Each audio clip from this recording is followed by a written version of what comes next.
이번에는 애프터 이펙트 6번째 시간으로서 애니메이션에 대해서 확실하게 이해를 하는 그런 시간을 갖도록 하겠습니다. 애프터 이펙트에서의 애니메이션은 주로 키프레임을 활용한 키프레임 애니메이션 방식을 사용을 하게 되는데요. 앞서 키프레임 애니메이션에 대해서 간략하게 살펴본 적이 있습니다. 물론 처음 하시는 분들에게는 아직 익숙하지 않을 텐데요.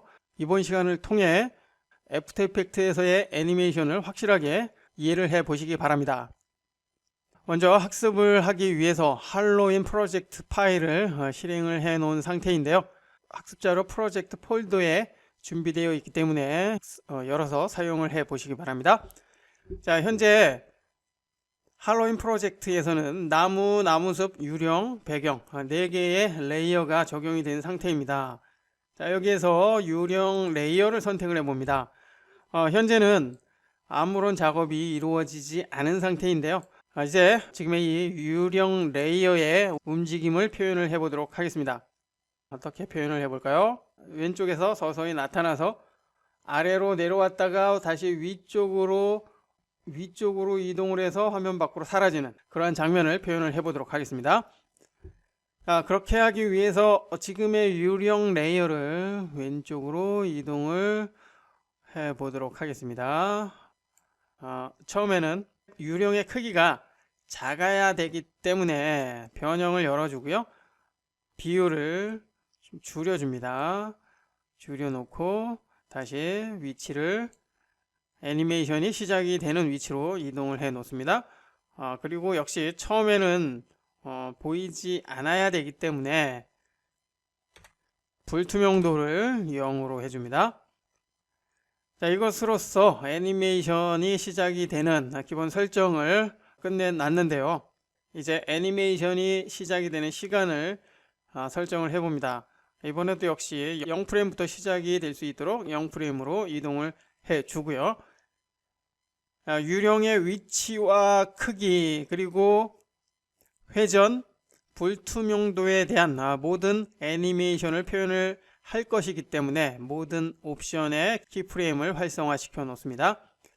자, 이제 시간을 이동을 합니다. 시간을 이동을 해서 유령의 모습이 나타나는 시간으로 설정을 하기 위한 1초로 이동을 해주고요. 불투명도 값을 100으로 설정을 해줍니다. 자, 여기에서는 100보다는 살짝 불투명도 값을 80% 정도로 해서 다른 사물들이 살짝 비춰지게 해줍니다. 자, 그 다음에 이제 위치는 직접 이동을 해주는 것이 좋겠죠. 직접 이동을 해주고요. 크기 역시 직접 모서리 포인트를 사용을 해서 크기 조정을 해줄 수 있는데 조정을 할 때 Shift 키를 사용을 하게 되면 원본의 비율을 그대로 유지를 할 수 있겠고요. Shift 키를 사용하지 않으면 비율이 이렇게 자유자재로 설정이 됩니다. 이것은 유령의 이미지이기 때문에 비율을 유지를 하지 않는 것도 괜찮은 크기 조절법이 아닌가 생각이 됩니다. 자, 여하튼 여러분이 원하는 크기로 설정을 해주면 되겠고요. 자, 일단 이 정도까지만 해줍니다. 다시 시간을 이동을 해주고요. 적당한 시간으로 설정을 해주고 이번에 위치 그리고 역시 크기 설정해 주고요. 불투명도는 그대로 사용을 합니다. 그리고 여기서 회전을 살짝 줘볼까요? 회전을 살짝 줬습니다. 자, 지금까지의 과정을 살펴보면 이렇게 나타나는군요. 자, 이렇게 나타나고요. 그리고 여기에서 시간 좀 이동을 해주고 위치 그리고 회전 그 다음에 크기에 대한 비율 설정을 해줬고요.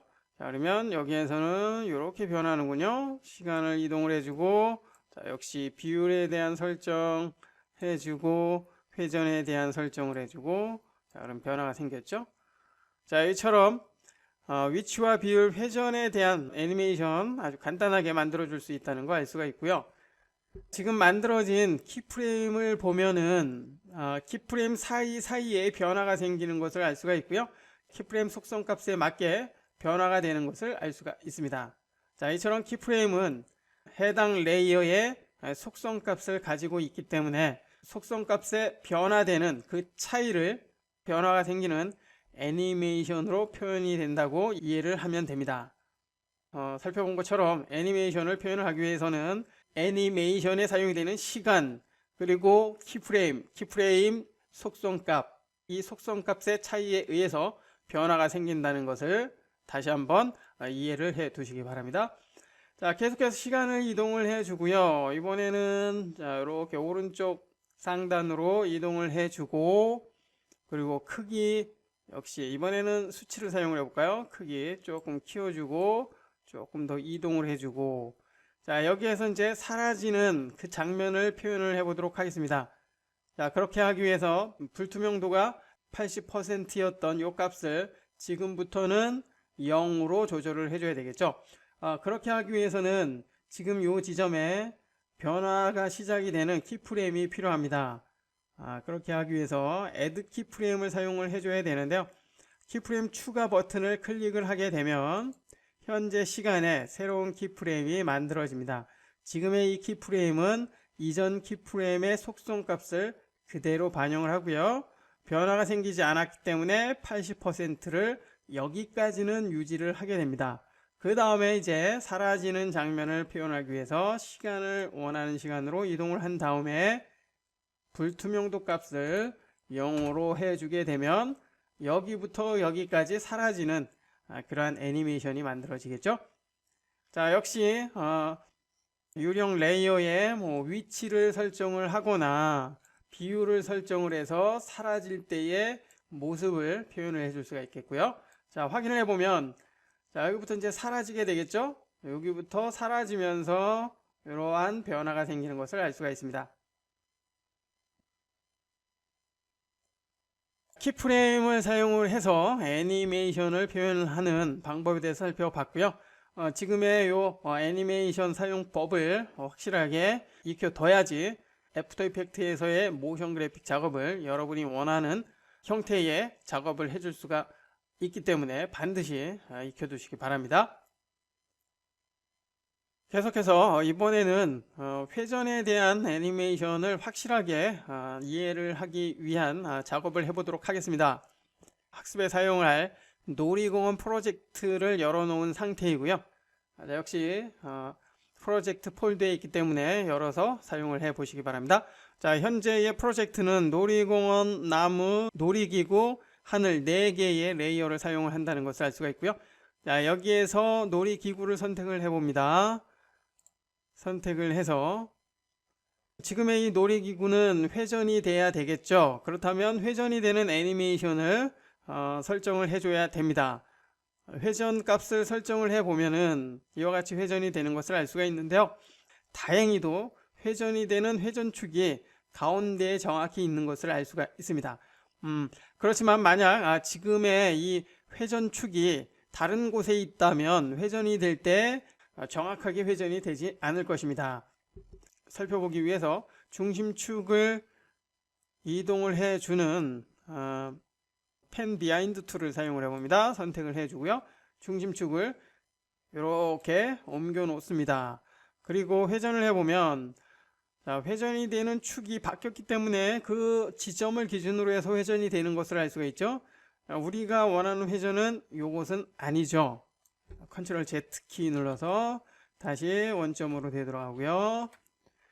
참고로 중심축에 대한 변형은 펜 비하인드 툴 말고도 기준점을 기준으로 해서 변화를 줄 수도 있다는 거 참고하시고요. 컨트롤 Z. 자, 이제 회전을 해보도록 하겠습니다. 자, 회전을 하기 위해서 시간, 애니메이션 시간 설정을 해주고요. 그 다음에 회전에 대한 애니메이션 키프레임 활성화 해줍니다. 됐고요.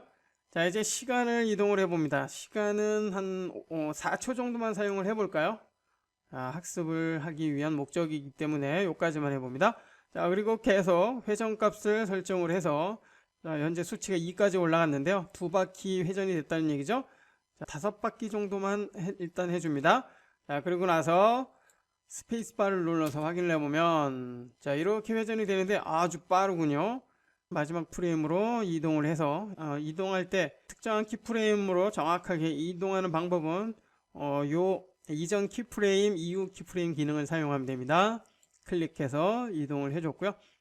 자, 여기에서 5바퀴가 아니라 2바퀴만 해줍니다. 됐죠? 그리고 다시 한번 확인해 보면 스페이스바, 이 정도 속도로 회전이 되는 것을 알 수가 있습니다.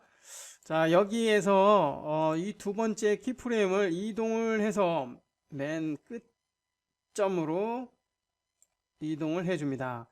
그리고 나서 다시 한번 스페이스바. 자, 그러면 속도가 느려진 것을 알 수가 있죠. 자, 이처럼 회전이 되는 애니메이션을 사용을 할 때는 회전이 되는 중심축을 설정을 해줘야 된다는 거 기억을 해 주시기 바라고요. 그리고 키프레임 애니메이션을 만들 때 속도감을 주기 위한 모션 블러를 사용할 수 있는데요. 자, 현재는 속도가 그다지 빠르지 않기 때문에 좀 더 빠르게 해봅니다. 자, 그렇다면 마지막 두 번째 키프레임으로 이동을 해주고요. 자, 10바퀴 정도 회전이 될 수 있도록 설정을 해줍니다. 자, 그 다음에 플레이를 해보면 스페이스바. 자, 좀 너무 빠른 것 같죠?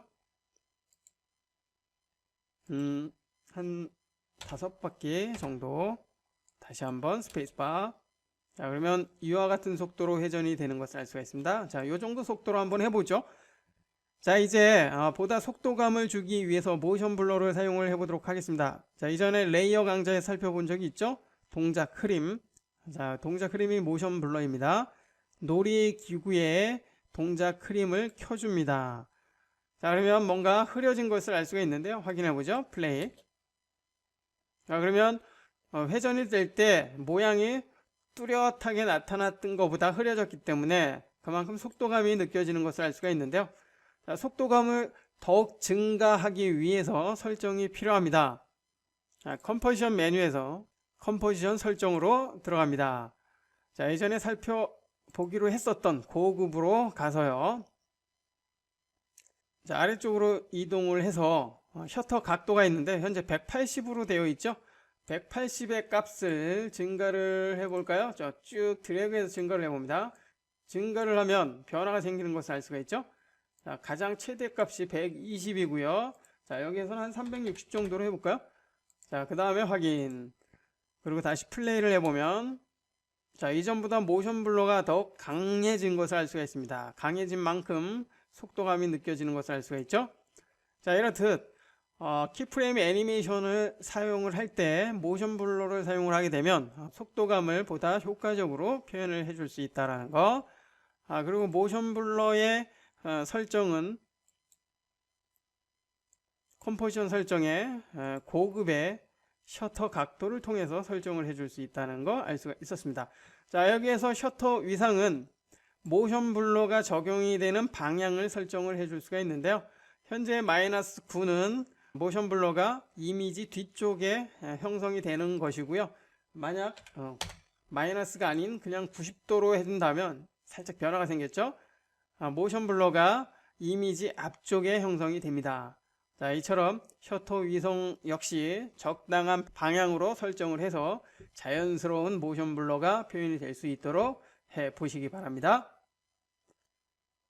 자, 애니메이션에 대해서 살펴보고 있고요.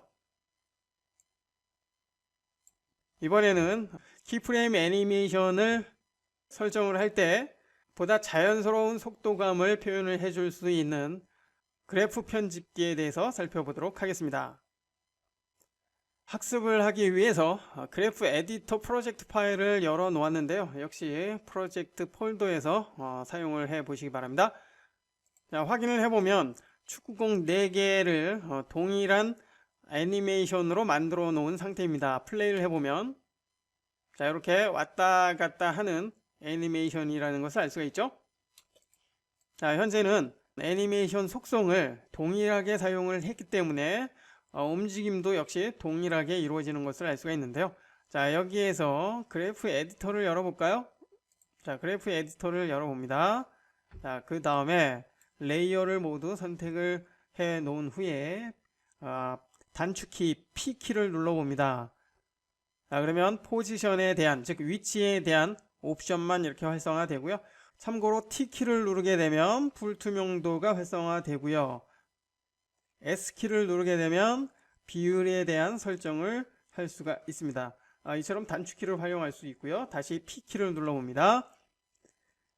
자, 여기에서 맨 위쪽에 있는 축공 4번은 그대로 직선 형태의 그래프를 사용을 합니다.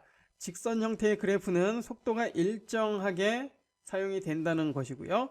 그 다음에 이번엔 두 번째에 축구공 3번의 위치를 선택을 해준 다음에 키프레임과 키프레임 사이에 속도의 변화, 즉 속성을 설정을 해보도록 하겠습니다. 첫 번째 키프레임을 선택을 해주면은 오른쪽에 하단에 다양한 옵션이 활성화되는데요. 자, 여기에서 요 모양이죠. 선택한 키프레임을 홀드로 변한 요 옵션을 선택을 하게 되면 자, 이렇게 그래프가 바뀝니다. 즉 키프레임과 첫 번째 키프레임과 두 번째 키프레임에서는 위치에 대한 변화, 즉 애니메이션에 대한 변화는 생기지가 않습니다. 홀드 시킨다는 것이죠. 그러고 나서 두 번째부터 세 번째 키프레임 사이에서 변화가 생긴다는 것이죠. 확인을 해보면 자, 여기까지는 두 번째 축구공 3번의 변화가 생기지 않는다는 것을 알 수가 있고요. 그리고 두 번째부터 변화가 생기죠. 자, 홀드는 이런 용도로 사용이 되고요. 자, 그 다음에 이번엔 선택한 키프레임을 선형으로 변환 이렇게 했습니다. 자, 그러면 자, 이것은 처음에 우리가 사용이 됐던 그 방식이고요. 자, 그리고 세 번째 자동 베지어로 변환. 자, 이렇게 했습니다. 그럼 베지어 형태로 바뀌는데요. 베지어는 지금의 그래프를 곡선 형태로 만들어 줄 때 사용이 됩니다. 그리고 이와 같은 곡선화 작업을 보다 자연스럽게 해주기 위해서는 끝에 있는 이 세 가지의 옵션을 사용을 하는데요.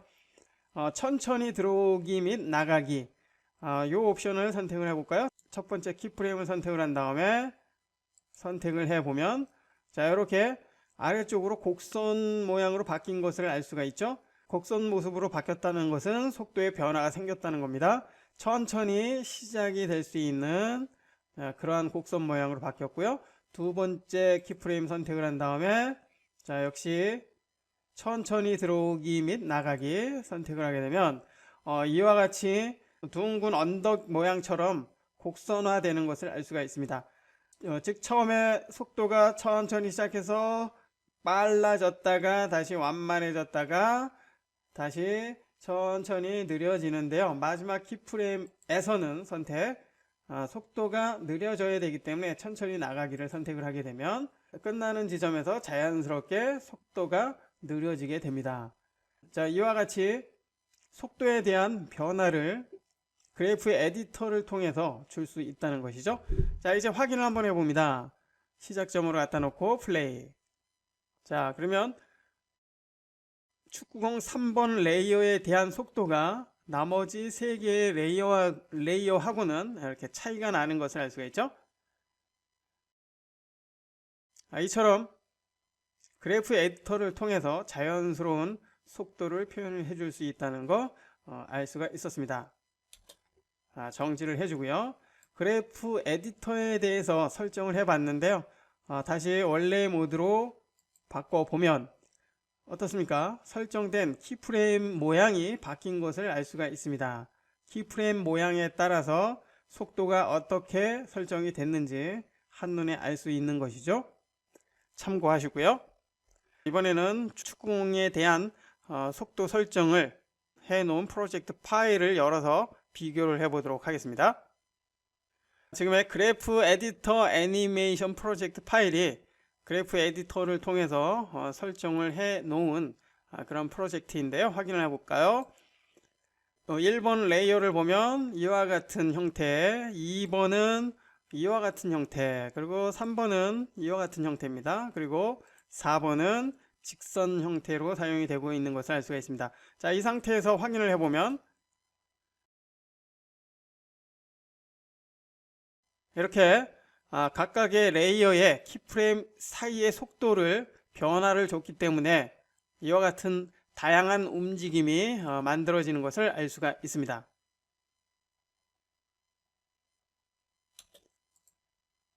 자, 이처럼 키프레임 애니메이션 작업을 할 때 그래프 에디터를 사용을 하게 되면 키프레임과 키프레임의 속도를 자연스럽게 표현을 해줄 수 있기 때문에 키프레임 애니메이션을 사용할 때 그래프 에디터를 활용하는 지금의 이 방법 잘 이해를 해 주시기 바랍니다.